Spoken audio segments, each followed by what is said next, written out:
Reducing our meat production is probably the single most effective thing that individuals can do immediately to reduce their greenhouse gas impact. For a long time, this message hadn't gotten out, but it's now starting to get out for many reasons.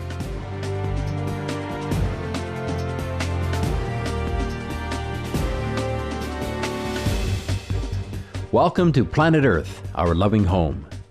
Today's episode is entitled Vegan, the Fastest Way to a Cooler Planet, Part 2. During this series, we will introduce you to current information on greenhouse gas emissions, solutions for rapid planetary cooling, and why a plant-based diet is the quickest, most inexpensive way to reduce emissions and stabilize the Earth's temperature. Scientific research has shown that climate change is occurring more rapidly than the worst-case scenarios that were put forward by the United Nations Intergovernmental Panel on Climate Change, IPCC, just a few years ago. Thus, many scientists and politicians are coming to realize the urgency of reducing the planet's temperature as expeditiously as possible. In the past, efforts to mitigate global warming have focused almost exclusively on lowering carbon dioxide emissions. But we now know that although reducing CO2 is critical, even if the entire world switched to a zero-carbon economy and lifestyle today, it would take thousands of years for this gas to dissipate. Some scientists and government officials now recognize that limiting shorter-lived greenhouse gases, such as methane and ozone, and other contributors to warming, such as black carbon, released into the air from burning biomass and fossil fuels, can have a major influence in slowing planetary heating in a short amount of time. As one climate scientist says, we need to reduce short-lived greenhouse gases today in order to ensure a livable planet for our children.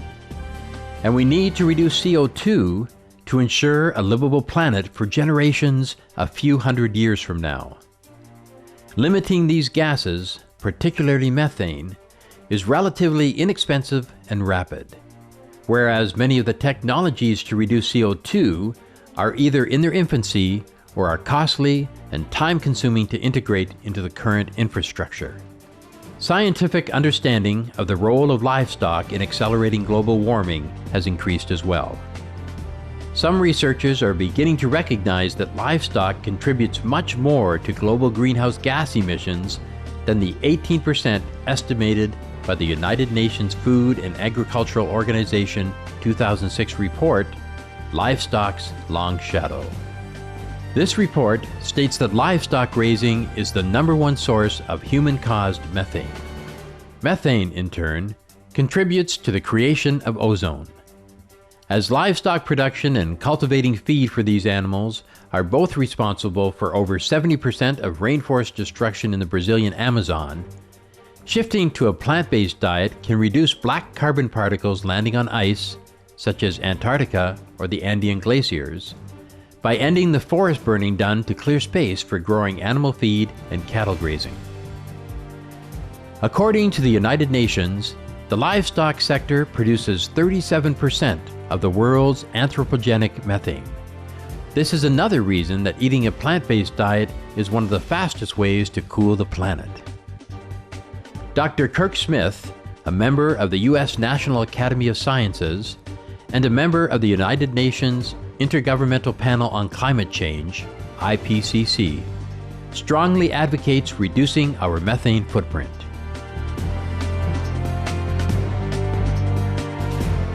Can you go through some of the math of global warming decay? Well, let's look at the graph here. That's from the IPCC.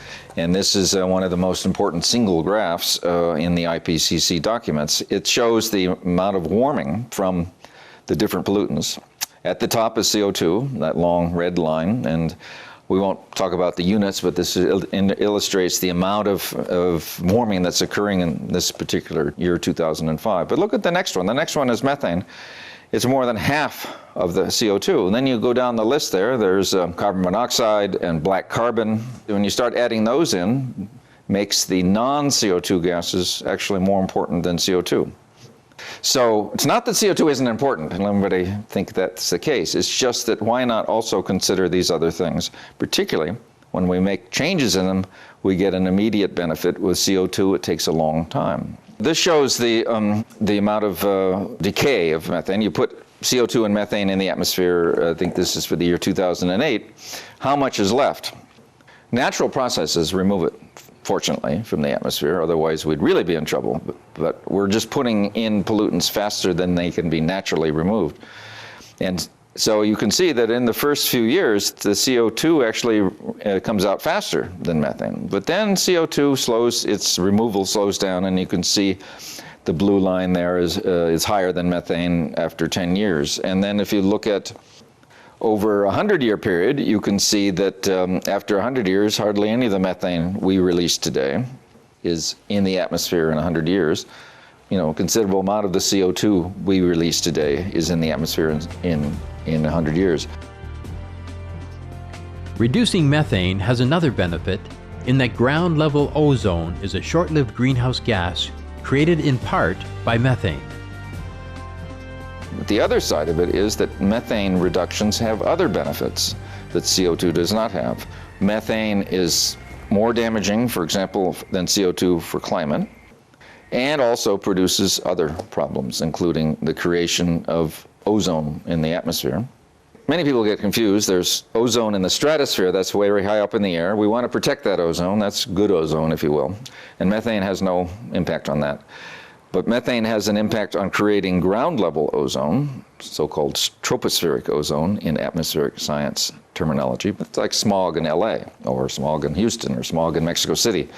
And it's bad for health, and it damages plants, damages animals. One of the causes of that ozone is methane emissions. And ozone's the number 3 greenhouse gas after CO2 and methane in terms of human contributions to the enhanced radiative forcing of the atmosphere, meaning if you add up methane and ozone, they're having about half the impact as CO2. So these minor greenhouse gases, you know, we think about CO2 a lot, but methane together with ozone really are packing a punch as well. Would lowering methane emissions have an impact on reducing ozone so as to produce rapid planetary cooling? Stay tuned for Dr. Smith's answer when we return.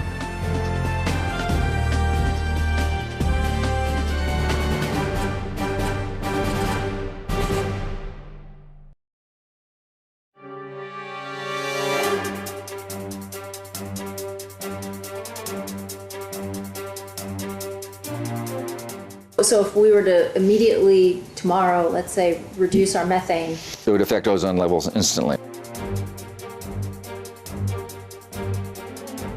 You are watching Vegan, the fastest way to a cooler planet, on Supreme Master Television.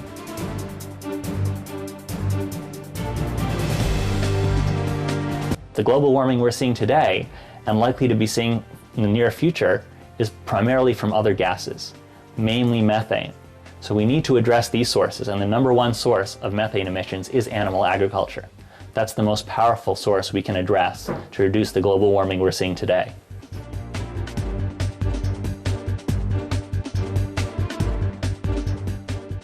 Dr. Kirk Smith discusses various sources of methane and states that because livestock is the single largest human source of this gas, eating lower on the food chain is the most effective way to lower our methane footprint.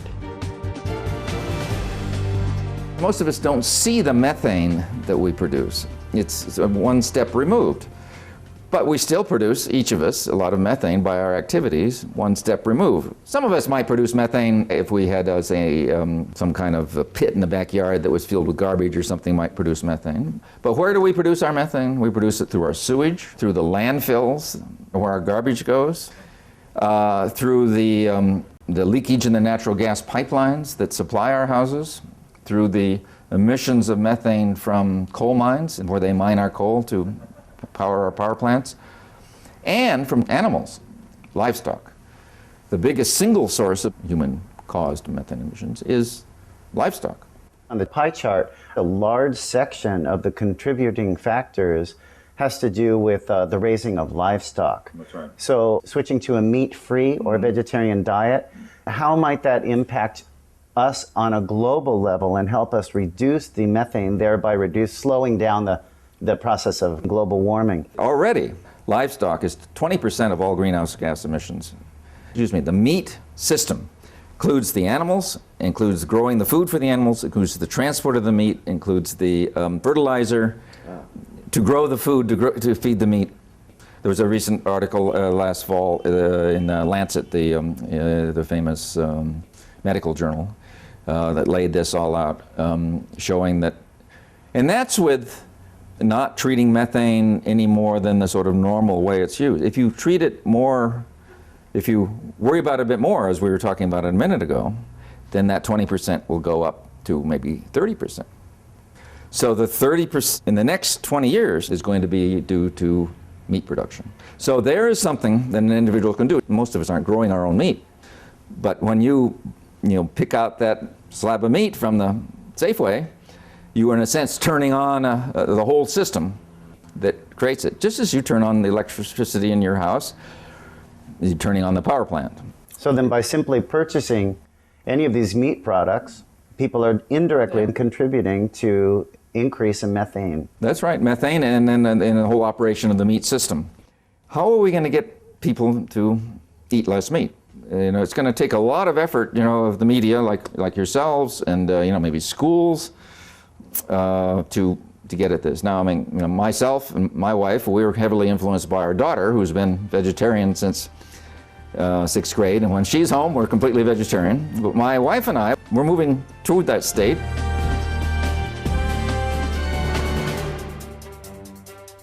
We need to decrease the amount of methane that we're putting up. And one way is to become vegetarian. It really, truly makes a difference. Unless we change our food choices, nothing else matters, because it is meat that is destroying most of our forests. It's meat that pollutes the waters. It is meat that is creating disease, which leads to all our money being diverted to hospitals. So it's the first choice for anybody who wants to save the earth.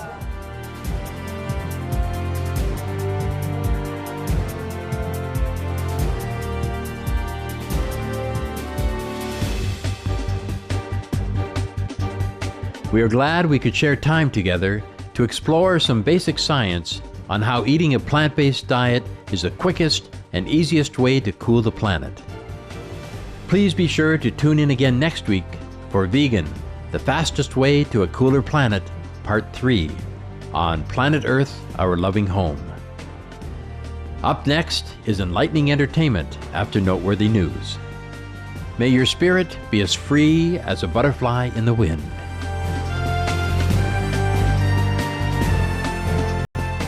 For more details, please visit www.suprememastertv.com/PE.